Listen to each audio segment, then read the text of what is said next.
Hey guys, it's Dr. Michaela from Active Life Chiropractic. Today I'm going to be showing you some good pelvic tilt exercises that you can do leading up to birth, postpartum, and it's really going to help mobilize your pelvis. So anybody who's having SI joint pain, pubic symphysis pain, this is going to be really good for that, as well as preparing your body for labor and delivery. So what we want to do is lengthen our pelvic floor, relax through the pelvic floor, and lengthen those muscles in our glutes to help with the relaxation process of giving birth and going through labor.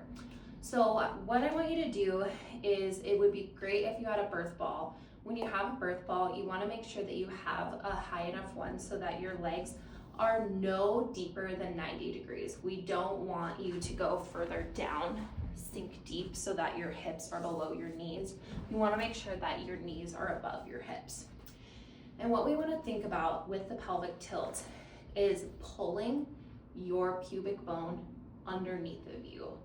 So pulling your sacrum underneath of you, pulling your pubic bone upward to straighten out your lumbar curve. So that's your anterior pelvic tilt. And then that's posterior pelvic tilt. And then to go anterior pelvic tilt, you want to do just the opposite. So pull this pubic bone underneath of you, increasing that curve in your low back. So it's going to look a little bit like this. This is your anterior pelvic tilt. This is your posterior pelvic tilt.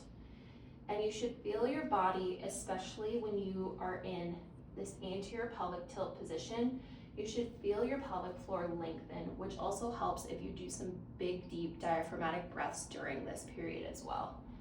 So I want you to do about 10 to 12 of these anterior posterior pelvic tilts a day leading up to birth, as well as to mobilize your pelvis throughout the day.